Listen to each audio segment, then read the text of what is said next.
everyone, and welcome to another episode of Home Tech. I am Seth Johnson, and I'm joined as usual by co-host Jason Griffin. Jason, how's it going, man? It's going great, Seth. How are you? I'm doing pretty good. Recovering from your birthday? Yeah, just a little. Not too much cake. Oh, sure. Well, I mean, I think birthdays come around once a year, but man, I think you got the bigger news. You're a proud homeowner. I am, yes. As we sit here and record, we had our closing today, and I'm happy to say that everything went smoothly. So my wife and I are officially homeowners for the first time, and we are very excited about it. Congrats, man. I'm going to have to edit in some like cheering and applause or something like that. So congratulations. As long as you lay in some birthday music there for you as well, then yeah, that'd be good. Maybe I just avoid it all. Well, congratulations. That's a big one. Thank you. We're very excited. It's obviously a very big deal, and now that we're through that portion of it, we're just getting our eyes up and looking to the move and trying to figure out how we're going to make all that work and things. It's just going to be another busy summer at the Griffin house, but all good things. So very excited. Well, yeah, the move across country will be nothing, like moving across town. So yeah, exactly. You've been there, done that. You can take care of this, and you'll be in your new home before too long. Before you know it. Yeah, exactly. Well, speaking of home, you're not the only one with the new home. Google has a new home. Yeah, huge news, and we're going to spend this episode. We don't have a guest lined up, and you and I are just we're going to catch up. Lots to talk about this week, and really it all comes in under the umbrella of voice control. Huge topic right now, and Google has officially entered the market with Google Home, their competitor to Amazon Echo that we were speculating on recently, and here we are. So I'm excited to talk about it with you, get your thoughts on it. Yep. I'm going to have to ring the bell on this one. Oh. That's actually air freshener. Hold on. There's the bell. Sorry. Oh, the air freshener. That's good. In case people don't know, we should probably explain. Yeah. So Google had their Google I/O event, and they one of the very first products out of the gate that they introduced is this Google Home product, and it looks just like one of those air wick freshener things that you sit in the corner of the house. It does, which is good, I think. Yeah, I agree. I saw that tweet going around. It went viral. I forget the guy's name, but he's the guy. He started a website called Product Hunt that some people listening have probably heard of before, and he put out a tweet that made a joke about how the Google Home product looked like an air freshener, and I thought it was pretty funny. But I did read Mike Wolf's article, which we'll probably mention a few times here. And he made a great point that to Google, that is probably not an insult, but rather a compliment. They really did want this thing to look like something that belonged out in your home. So I think they hit the mark there. Yeah, me too. That's exactly the reason why. I mean, from a design standpoint, if you walked into someone's house, your friend's house, and they had this sitting over there on the coffee end table, you may just look past it and not recognize it as a Google Home product. You may just think it's an air freshener. So it blending into the house. I mean, that's and not standing out as some kind of techie geeky product. I mean, huge win on that's thumbs up on my end. I can't agree more with what they've done with the design. But yeah, I did see the air freshener thing and thought I'd bring that up. But I like it. Well, let's talk, Seth, about some of the bullet points here, and let's not assume. I'm sure most people have, but let's not assume that everybody in the audience has been following the news is up to speed with Google Home, and just touch on some of the bullet points. If you are familiar with Amazon Echo, it's a direct competitor. So a stationary device that you plug in, you set it on the counter or on the nightstand or what have you, and it's a voice-activated AI assistant, and you can do things like play music, manage everyday tasks, set calendar events, reminders, and of course, control selected smart home devices. And that's obviously what makes it particularly significant to the home tech space and the smart home, and we'll be very curious to see the direction that Google goes with that. It's supposed to start shipping later this summer, and interestingly, not under the Nest umbrella, which I think is a very interesting thing to think about. Yeah, especially with the news coupled today where Nest either lost or fired. No one's really saying right now, but their two lead salespeople, one guy was North American sales, the other guy was some other sales position. They're no longer at Nest. This is just an insult. I think this is a slap in the face with where is Nest? I mean, when I was watching this and one of the Chromecast team leader person came out. The Chromecast is the little Google device that you and I have kind of poked fun at from time to time. Maybe not. I don't know. Like we've kind of joked about it a few times in the past. But evidently it's been selling very well. And the gentleman who introduced this, I didn't write down his name, but he was saying that it's one of Google's best-selling products. The little Chromecast dongles, either for your TV or they make a couple you can plug into speakers and play audio through them. And it's the Chromecast team, not Nest, that introduces Google Home. I mean, wow, where is Nest? What are they doing over there? This is crazy. Yeah, it's not insignificant. I would agree with you. I think that if you take Nest out of the equation, the fact that it falls under the Chromecast team is logical. I think one of the primary use cases that'll draw people towards it, the same way that people have been drawn towards the Echo, is that streaming audio, voice activated house audio functionality. And so I think that's a natural fit. And like you said, the Chromecast has been one of Google's most successful consumer type products. So I think that if you, again, take Nest out of the equation, it makes perfect sense. But the fact that they're doing this, Nest isn't out of the equation. Nest is very much in the equation, or at least, they are part of Alphabet. And it is surprising to me that it really appears to have very little to do with, or nothing really to do with, Nest directly. Yeah. I was shocked when that was going on. I'm like, where is Tony Fadell? Where is the Nest team? And one of the very last things they mentioned was like, oh yeah, and this integrates with Google's Nest thermostats. And I'm going, all right, where's Nest? Where's the rest of this team? Kind of crazy to think about that. They're not even showing up to the developers conference with the Nest thermostats or anything else to bring to the table. I don't know. I guess we'll just move on and not talk about Nest anymore and the problems that they've had, and talk about this really cool product that Google did come out with, Google Home. Yeah. So I think no more Nest. Yeah. Fair enough. I think one of the big interesting conversations that was sparked by this, by no surprise, is what does this mean for the Amazon Echo? And there was a lot of reactionary talk on the internet about how this was the ringing the death knell for Echo, and Google, implying that Google's going to come into the space and basically just crush Echo. And I think that I read some interesting pieces on that. I don't think necessarily that this is the end for Echo. Echo's got a huge head start. They're doing things differently. I do think that Google brings a lot to the table in terms of the AI, the artificial intelligence portion of it, that Amazon is going to have a hard time matching, just because people are so immersed in the Google ecosystem. And Google has spent, over a decade, I think 17 years they were talking about or something, building this huge database and understanding so much about what it is that we do in our daily meetings and interactions and where we're going and what we're searching for. And just that level of context, I think, is going to be really applicable when you're talking about a voice-activated assistant. And so I think that is one thing that Amazon's going to have a hard time competing with.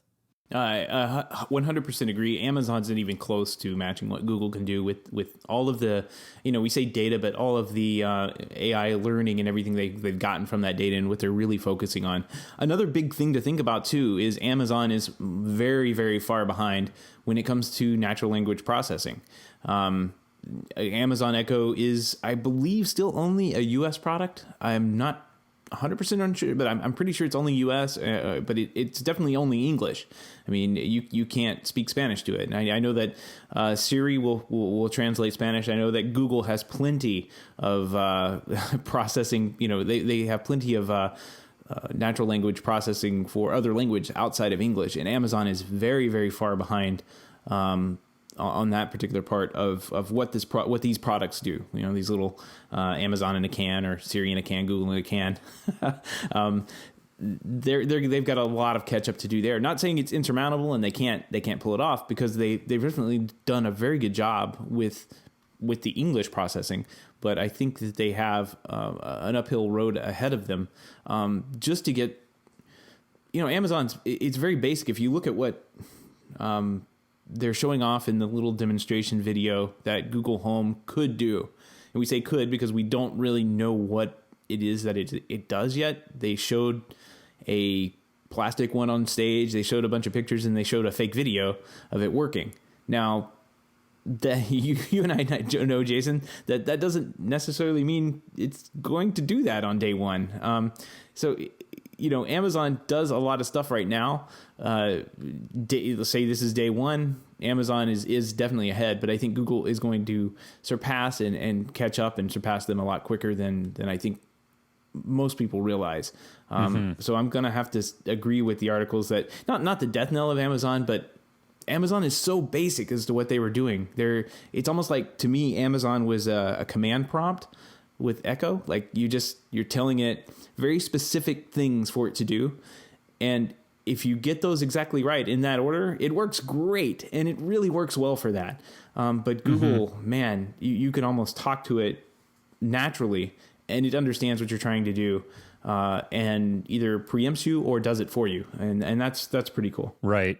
Yeah, no, it's a key point. You mentioned the video there. We'll include a link to that in the show notes with a timestamp. It's from the Google keynote, and it is very compelling. Now, obviously, like you alluded to, we don't know that it's going to work that well ever, or at least not right out of the box. Some of the things that they were showing in that video were pretty nuanced as far as the way people were speaking to it, just very naturally, and saying, "Hey, change my dinner reservation to 8:00," and just asking for things the way that you would speak to an actual person, versus like what you're saying with Echo.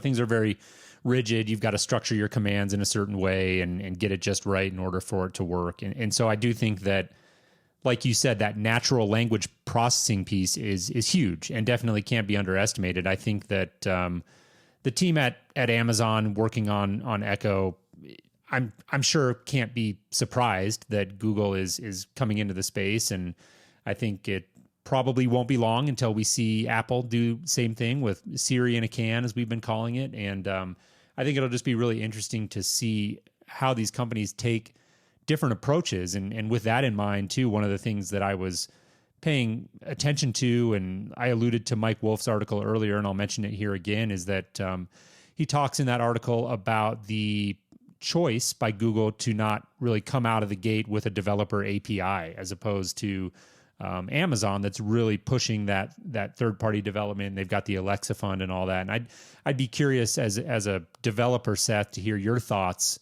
on the significance of that.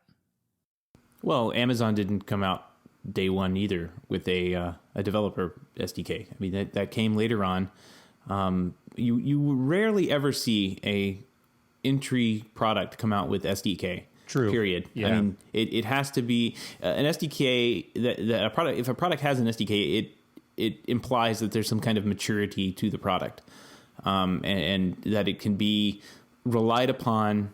Here's a set of parameters that you can give to a developer. They can write on it, and the product can be relied upon to execute those from now until whenever Google or Amazon or whoever says that SDK is going to go away. But they have to commit to at least it working. If you send a command to it from a public SDK, that the product will actually work back. So I don't think that that's very far out, especially since they announced this product specifically at a developers conference. Some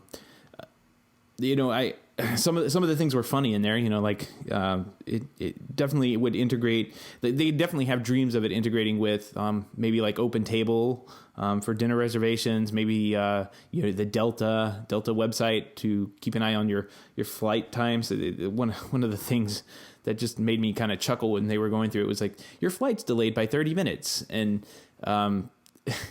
I don't know about you, Jason, but I've never heard of a flight being delayed by 30 minutes. Like usually it's going to be like 4 hours or canceled. Right. You know? Right. So, and then after that, she says, okay, well, update my dinner reservations with so-and-so. And, the little assistant thing goes out, which this is killer. Like it goes out, updates the dinner reservations, and emails the person, whoever she's having the dinner reservations with, that they'll be later. That's all really cool stuff. And I think one of the biggest things I saw in that video was the little kid saying, show me, tell me about Alpha Centauri, the nearest star to our solar system. And then it says, and then he says, show me it on the TV. And, boom, pie in the sky. This is I know this isn't going to happen overnight, but, there on the TV is a video about Alpha Centauri.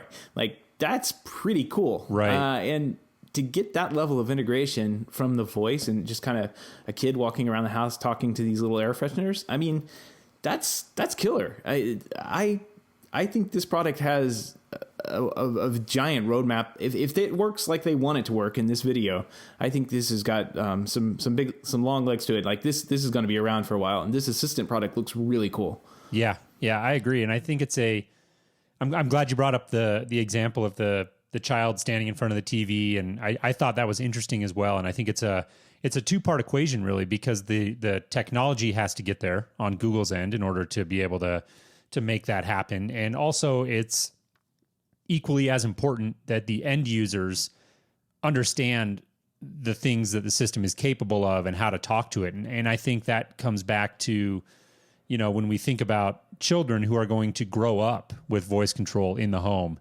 that's where things I think are really going to get interesting. When you start thinking about where this is all headed 5 or 10 years from now, and you've got a generation of kids who are going to be growing up in a home where talking naturally to a device is going to be part of their childhood. And I just think that is going to be a very interesting thing to keep an eye on. We're projecting out here into the future, but a lot of it just does come down to people getting used to how to use these things and how to maximize it. And that's where some of the more interesting use cases are going to come from. And I watch my 18-month-old daughter operate an iPhone now, and it's incredible to me. We try not to give it to her often, but every now and then she'll get her hands on one, and she's swiping around, and she's already figured out, which button is the YouTube app, and it's just amazing to me to watch that. And so if you extrapolate from that, you think about children who are growing up with voice control in the home and the use cases that could come from people just starting to think creatively about how to use it. I think it gets very interesting. Yeah, one of the stories I try and relay to people, and I heard somebody say this a long time ago, and it's just stuck with me. Jason, your and I parents' generation, they started off with 3 channels on their TV, maybe 4 if they were lucky. They were all black and white, mm-hmm. And they maybe at the beginning of their lives, they barely had a TV in the house. If they were lucky enough, they had a TV in their house, and they slowly grew up through an era where kids were being brought in with, there was always a TV in the house. It started off with 3 channels. Now there's a TV in every house for sure. There's a TV in most, every room in the house and in the homes you and I are building. And there's thousands and thousands of high definition TV, images to pick from. That generation that started off living with that TV in the house and saying, this is a piece, a fixture, an appliance in my house. Let's figure out how to make this better. They've taken it from 3 channels to thousands of HD channels. Think about what your kids and my kids and whoever, the kids that are growing up now that will have an iPad in their hand. What will they take that device? To think that device is going to be as primitive as a black and white 9-inch 3 channel TV was in the 1960s and 50s. It's gonna blow our minds. So I being futurist and thinking about it that way, the way this stuff progresses and exponentially progresses over the past decade. I mean, we didn't have an iPhone 10 years ago, did we? Right. This is all flying by us so fast. And that's one of those things that this with everybody getting into this voice processing and AI game, This is going to be one of those technologies that just, steps up and starts to get a lot better. I mean, with Amazon, Apple's in the game, Google's in the game, Microsoft, I guess, is in the game. They have that Cortana product. Nortec is in the game. Yeah. This is a funny acquisition that we were reading about earlier. But I mean, there's a lot of people doing things in voice processing and natural language processing in AI these days. And that is the next system that is going to come up and just blow us all away as to what it's going to do. Yeah, it's really heating up. And I think that, I did a piece for Residential Systems magazine this week, and I was talking about where this is all headed, and kind of the gist of that article was how it really affects the CEDIA space, which we can get into. But one of the points I made in that article, to me, really, as listeners to our show, if you've been listening for a while, you'll know that over time I've started to warm up to the idea of voice control. And it wasn't that long ago that I was pretty bearish on the idea and dismissive of it. But I think really the revelation to me came on the part of Amazon when they came out with the Echo. And I think the number one thing to me about Echo that explains its success, and you see it in Google Home, and I think you'll see it in Siri in a can,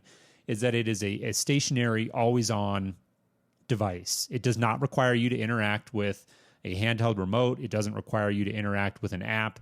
You just say what you want, and in theory, at least, it just happens. And I think as simple of a thing as that sounds like, I feel like that was really the missing piece. And Echo, just by changing that one little approach, I feel like really changed the game when it comes to voice control. And I think that's really where the revelation came, and that's really where people are going now to get used to having that functionality in their home. And it's just removed that whole friction of grabbing your iPhone out, pushing and holding on the button and waiting for Siri to prompt you. And all of that's gone. And now we can just speak, and over time be able to speak more naturally and have it pick up on what we're saying. I think the far field voice recognition is something that will just continue to get better over time, so we won't have to maybe speak as loudly or over enunciate things. And just having that always there, always listening, ready to interact with, I think is just the interesting part of voice control to me. And that, again, we don't put our futurist hat on very often and get philosophical and talk about 5 or 10 years out. But I think that to me is the big thing that kids are going to grow up being used to. I think some of the older generation is a little creeped out by that, and I totally get it. It doesn't bother me personally to have a device like that in the home, but I know some people are a little turned off by that and maybe feel like it's a little Big Brother-ish to have that in the home. I suspect that's a thing that over time people are just going to get used to and accept as part of the deal, and just won't even really over time. And increasingly people will give that less thought, less concern.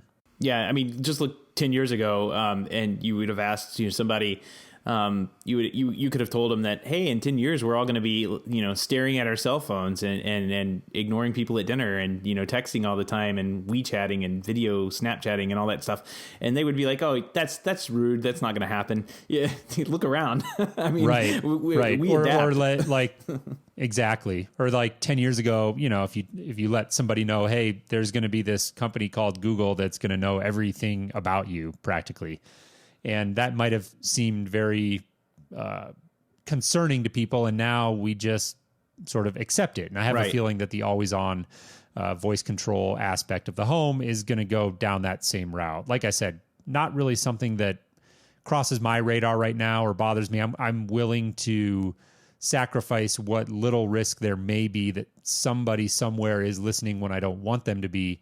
I'm willing to trade that, right, for the convenience of this device. And that's really the equation that people are subconsciously going to work through. And I think increasingly fall on the side of wanting that functionality in their home. Yeah. And I've got something to say on the creepy factor. Everybody, Google right now is a company made on like advertisements. We all know that they're trying to, if you go online and you search for, plastic penguins. Yeah, I don't know why you would be searching for plastic penguins, but maybe you need some new yard ornaments. It's a little random. Yeah. Well, so because there's not real penguins in Florida. Well, exactly. We have flamingos though. Very true. You got me there. So you're searching for plastic penguins, and then for the next 3 weeks, you'll be enjoying ads for companies selling plastic penguins or plastic accessories for your plastic penguins.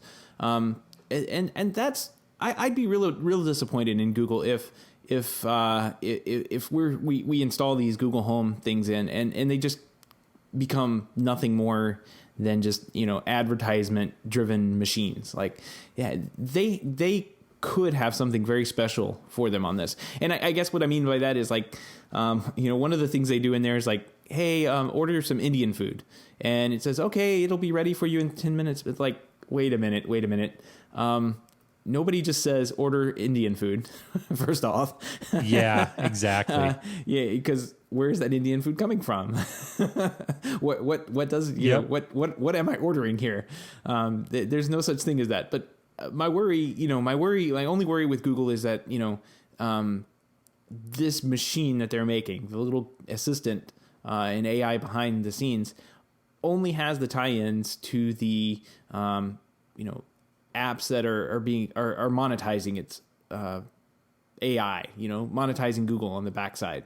Like, I really hope that it works a lot better than advertisements on the web do these days, if you know what I mean. Right. Like, it can't just work with one or two services, and just because you have that one Indian food restaurant in town that happens to integrate with Google, that can't be the only way this works, and it works for everybody. Like that may be great for the small use case, but it doesn't. Initially, it doesn't feel like that. Like, they showed a whole family, which I thought was great. It wasn't like two people walking around in a lonely apartment or anything like that. Like, it was a whole family interacting with this. So I'm really hoping that that's a good sign. Like, they figured out that people have a diverse set of needs, and each individual in the house is going to be different in what they want. Right. So, as far as creepy goes, it's not just the single bachelor in San Francisco who makes $150,000 a year. Exactly. Like, there's people who have more than one person that live in an apartment. Like, and that's the what prototypical. That's what we've seen all these Internet of Things devices come out to be. Philips Hue light bulbs are great as long as you want to take out an app and control a light. I know my wife doesn't. She wants to come in and flip a switch, and the light needs to come on. Yeah. So, that we need to see more products being designed around more people in the home. And I think this is what they're trying to accomplish here, and I really hope they do. Well, speaking of that, you mentioned Philips Hue, and that's really the big question that we haven't talked specifically about. There's integrations with services that we've talked about, things like OpenTable, and I know I've seen Uber mentioned, and Instacart for groceries and that sort of thing, and of course a number of streaming music apps like Pandora and Spotify. But what I haven't seen a lot on, and what we haven't really touched on directly, is where does this fit into the smart home? Obviously, there's the Nest thing, and clearly that will be something Google has to look at. I mean, we know there's some political stuff going on there, and sorry, Seth, I know we agreed not to talk about Nest anymore. No more Nest. Hashtag no more Nest. Yeah. But, what else do you think this will integrate with? Like, is this going to be... There's always this talk going on in the smart home right now about interoperability, and is this going to end up taking a very closed, the walled garden approach, where they're going to try to go very deep with integrations, get those integrations to work, to be very airtight, or are they going to go more wide like Amazon Echo has done and try to get a broader ecosystem of devices working with this? And I think that'll be an interesting thing to watch. I suspect if I were a betting man, I would say it's the former, at least in the initial, run. Like, I don't suspect they're going to be just opening up really broad integrations, but I think that, we'll see the common ones, we'll see the Nests, possibly the Philips Hue, things like that. But I'll be very curious to see where this goes with a broader ecosystem of devices, because really the hardcore home tech people that really want to do smart home need interoperability and need it to be a broader ecosystem. And I just wonder if this is going to solve that need, or if this is going to be more of a walled garden approach that's great as a virtual assistant, as an AI layer to help you manage your calendar and change dinner reservations and stuff. But, how long is that really going to be useful? Is this going to open up and integrate with things like, various smart lights and other thermostats and you name it. I'll be very curious to see what happens there.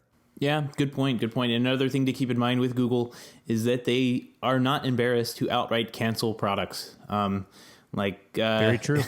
I was talking with a couple people on this on my Google Buzz account. Oh, no, wait, I wasn't doing that. Maybe it was Google Wave. Nope, it wasn't Google Wave either. Well, I was listening to music on my Nexus Q. Nope, wasn't doing that either. Nope, wasn't Nexus Q. Yeah, so just be prepared. This... Well, all the stuff you described there, this is early days. We don't know how this integrates at all.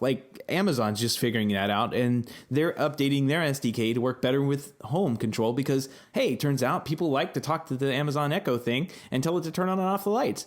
Maybe we should make that a little easier. Google has the advantage of seeing what Amazon's done for the last year, and they're going to be able to iterate and tack onto that. Apple, by all accounts, Apple is going to be coming out with, a Siri in a can at the WWDC in a couple weeks, and supposedly more Siri integration for third-party developers to integrate with Siri. That's going to be pretty big too. So all these companies have had. Amazon was kind of the first one in, not really the first one in. I just went back and looked at a snapshot. This is a snapshot in time. March 2nd, 2014. It was our 4th episode. And we talked with Ted Rosenberger of VoicePod. He was doing voice control on Control 4 systems way back in 2014 and before, 2013, 2012.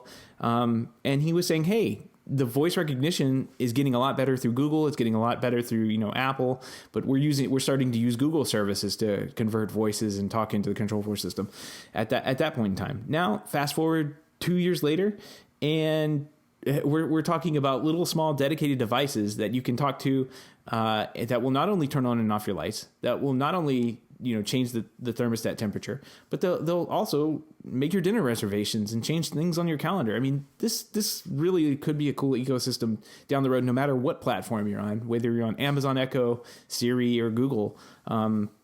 This could be something fun and something that's really interesting as soon as these big players start getting in and iterating on this stuff.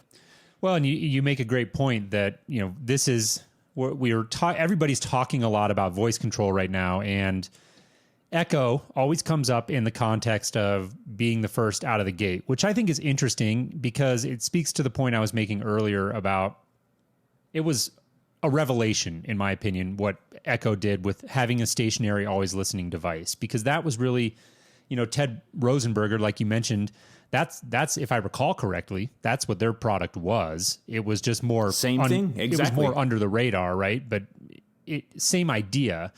Echo was the first one to really take that idea and put a big spotlight on it. And now everybody's seeing it and saying, hey, well, Echo is, first to market with this idea. And what idea is that, right? What are we actually talking about? Because the idea of voice control has been around for a long time.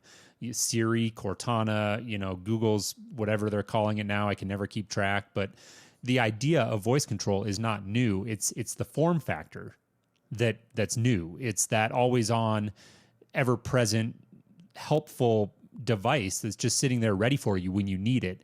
That's the new part. And I think that shouldn't be lost on people. I think that's really important to remember. And that's one of the points I made in my article that I alluded to earlier on residential systems, is that as a CEDIA integrator and somebody who's looking at all of this and trying to figure out, okay, well, what does this mean to the profession of home technology? What's the significance and where do I fit into this equation? And I'm just looking at the initiatives that are currently being aimed at the CEDIA market. And there's not a whole lot of them, but none of them have this sort of form factor. And that's, I think, going to be the key, is who can come aim at the CEDIA market with some sort of solution that differentiates a little bit, or, do we need that even? That's another question. But if somebody wanted to come with a proprietary solution aimed at the CEDIA market, I think it's just so crystal clear to me what they need to be looking at, and it's the form factor. It's not the idea of voice control per se, it's how do we interact with it. I think that, to me, is the critical point here that everybody needs to be thinking about. Yeah, and I think if the CEDIA market, if somebody did come out with a voice control assistant with AI built onto it, and tried to make it proprietary, I think they missed the mark. Honestly, like there's so much more information and iteration that can happen on the scale that Google is working on than can even come close to, you know, some of the larger companies like Control4 or Crestron. Like the install base on this little product right here in the first 3 months will outsell Control4 and Crestron combined for the lifetime of their products, period. Like that's going to happen. We know that happened from the Nest sales. So I guarantee you when these things start shipping, they will ship more of these little hubs, ding, than, you know, Control4 and Crestron ever dreamed of shipping. And I'm sorry, like if somebody in the CI world is thinking that they're going to do better than what Amazon or Google has done, I think they have a severe problem sticking their head in the sand, because there's not much more than better you can get with, you know, voice processing than what Google is offering. I mean, even Ted was saying that back in 2014. Yeah. You know, that their apps were working a lot better than the little devices that they have always on devices, but they were having to use kind of the basically the little voice processor that was inside your car where you make, you know, hands-free dialing attempts. They were using the same thing there, and they were saying, look, it's the near field technology in the phones. It's so much better than what we can offer. That Amazon took that. They took really good voice processing. They put a decent little product together and they shipped it, and it worked really well. And I just think if someone attempts that for CDA only market, I think they missed the mark, and they missed the point of having something that actually integrates outside of what we're doing. I think our market's got to open up a little, and I don't think that doing a proprietary voice control system is going to help it any.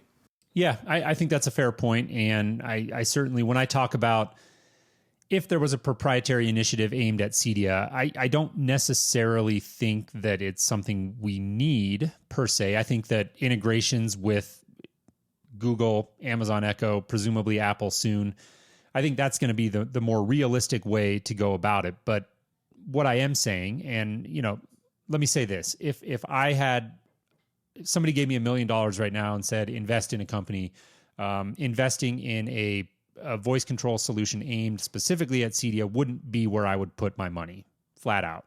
Now, with that said, I do think that it's conceivable to me that somebody could come to market with a product that could see some success aimed at just the Cedia industry. It would be an ultra high-end type of installation. It would be the residences in Los Angeles and New York and Miami and maybe a few other markets. You know, it's not going to be a mainstream product. And the selling points I think you could look at would be, as we always go back to currently in our line of work, it's about the aesthetics on those really high-end jobs.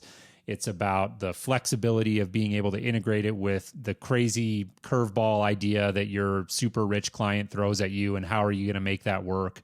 It's about, you know, maybe integrated microphones that can be hidden in areas where you don't have these big devices on your countertops, that sort of thing. I think in the ultra high end or even the high end, it's feasible to me. Now, I'm not, again, saying that I think it's a great business strategy, but I think that if you were looking at the Cedia space and you did want to make a run at a differentiated voice control product, those are the things I would look at.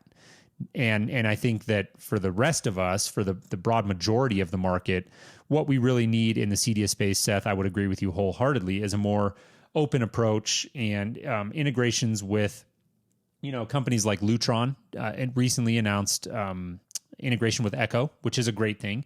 We need more of that. But, you know, the problem with that is that a product like Google Home, we have no idea if they're going to embrace those sort of integrations. And so it's just going to end up being this a house divided, so to speak, and you're going to have a great design put together to do a home technology implementation for a client, and then they're going to come and say, hey, what's this Google Home thing, and how can I use it in my house? And you're going to have to say, we can't, like, right, per se. You can do other stuff with it, but like this, you know, $30,000 AV system that I'm selling you, like, there's not much I can do with it. And that's the awkward, uncomfortable conversation that I'm not looking forward to.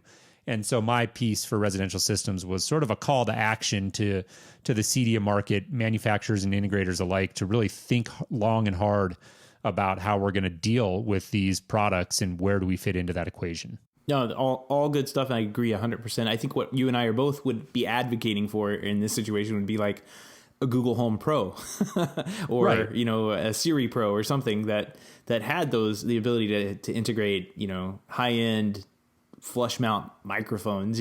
How cool would that be? Like, exactly to do a system like that that's just completely integrated into the walls of the house, and maybe change the color of the keypads on the walls, if it's listening or not. How that would be awesome.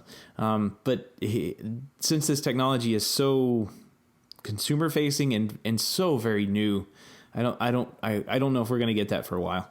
I don't know if it's going to be or ever. Who knows? I mean, Google's been doing this Android stuff for a while, and you're now seeing Control 4 have integrated, their processors are all Android based now.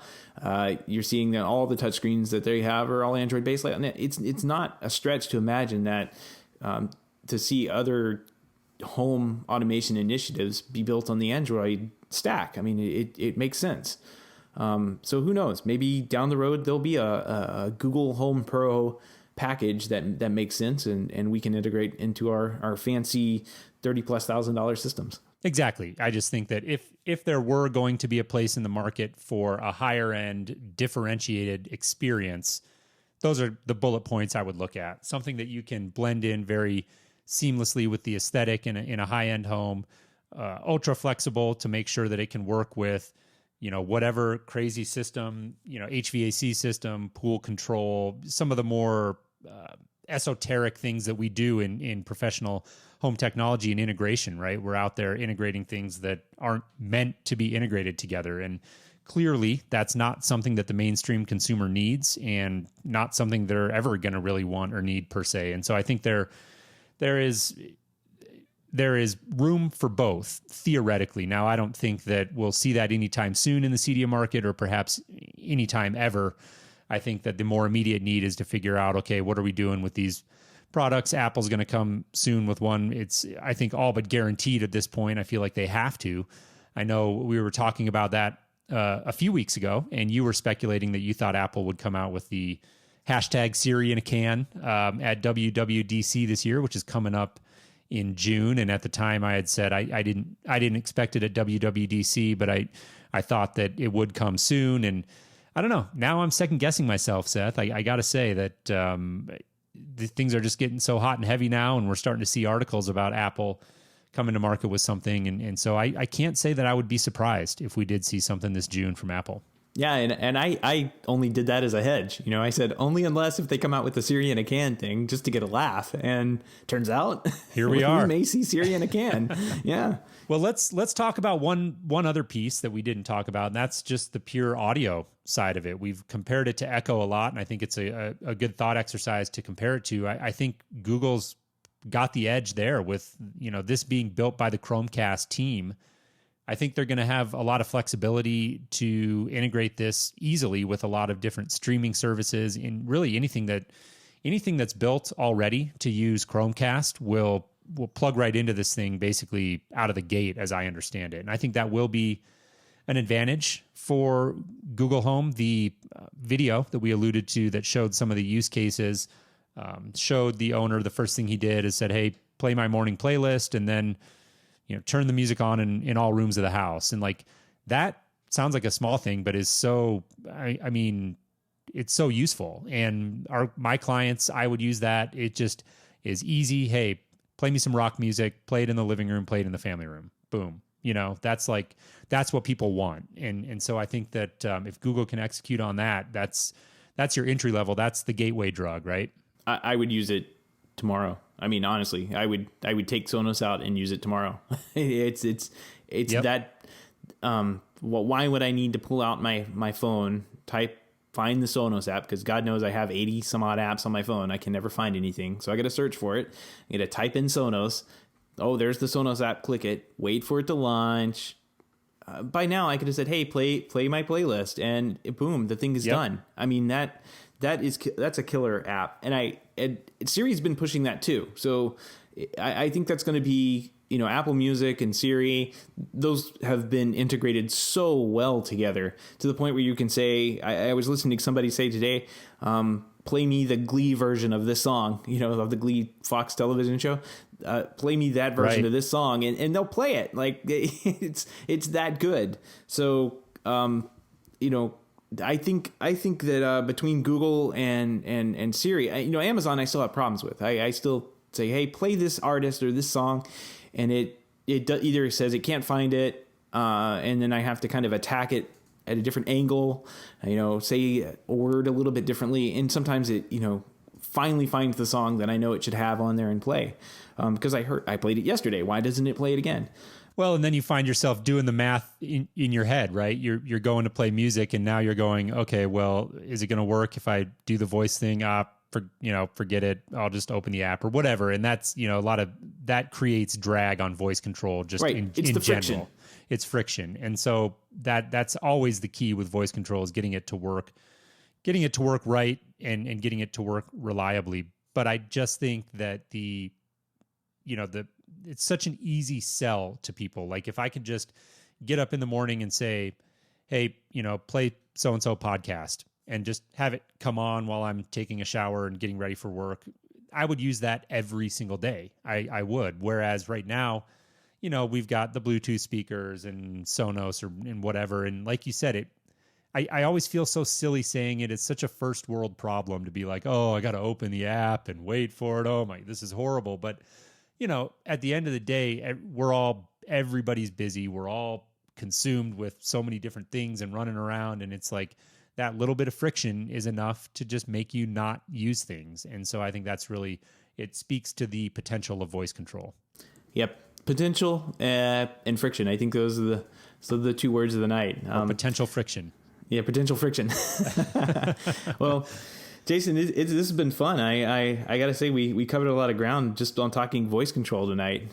I've got to go put together my Google Pro Home device that I've been talking about, because I know a guy. Yeah, I know a guy in Denver that has $1 million he wants to invest. Yeah, right. Shoot me an email. We'll get it going. Wink, wink. Yeah. But no, this was fun. I think that we were sitting down and we'd been communicating and trying to figure out what we were going to talk about this week. And really it was a no-brainer with Google Home. And we saw a couple other stories about the Siri in a can, and just, it's such a hot topic right now. I enjoyed just chatting about voice control with you. And it's 2016 clearly is shaping up to be the year of voice control. And I was thinking as we were talking tonight, I can't remember if any of us made that prediction. We had our fireside chat with the technology.fm guys and made some predictions about what 2016 would be. And I can't remember. I'll have to go back and listen, but I don't know if any of us predicted that it would be the year of voice control, but it clearly seems to be shaping up that way. Yeah, I think Mike had something to say about Amazon really pushing out their services, and he's been totally right on that. But I don't think, I definitely wasn't thinking this. I don't think any of us were thinking that, Apple would be in the, little small form factor device game, or Google would come out with something this year. And wow, it's honestly the keynote for Google, everything they're doing is awesome. Like I've not been an Android fan. I've not been a very big Google fan, but from a software side, these guys are nailing it. This was the best keynote I think I've seen Google do in years. And they nailed the rest of the stuff. Is just amazing what these guys and girls put together there in California or around the world. The Google ecosystem is certainly shaping up to be something very interesting. And it's something that we weren't thinking about definitely at the beginning of the year, and here we are, sitting here in May talking about Google and Google Home. This is really cool time. Interesting time indeed. Well, with that, let's wrap it up. Want to thank everybody so much for tuning in. We really appreciate having you as a listener. If you enjoy the Home Tech Podcast and you want to help support us in making more shows like this, please consider becoming a patron. You can learn more about that if you go to HomeTech.fm/support. And that's a way that you can financially back the show for as little as $1 a month. Help buy Seth a cup of coffee to work through those late night post-production sessions. we'd really appreciate that. And if you can't do it financially, we totally understand, but we'd love to have you stop by iTunes and leave us a review. We'd be more than happy to get your feedback on that, good, bad, or otherwise. And we just really appreciate you taking the time to let us know how we're doing. Yep, definitely. Well, I guess that wraps up the show this week. I think you're going to have some house projects to start documenting and getting ready to do. Yeah, I'm going to have my hands full. I think that probably maybe 1 or 2 shows in June. I may have to sit out. We've been talking about that, but we're going to try to get some shows out definitely and keep it going. But it's going to be a busy summer for me. And I definitely, once I get settled into the home and start having a little bit of bandwidth to take a look at what's going on technology-wise at the time, I will definitely keep you and the Home Tech audience posted. Sounds great, man. Good talking with you tonight, and we'll talk to you next week. All right. Sounds good, Seth. Take care.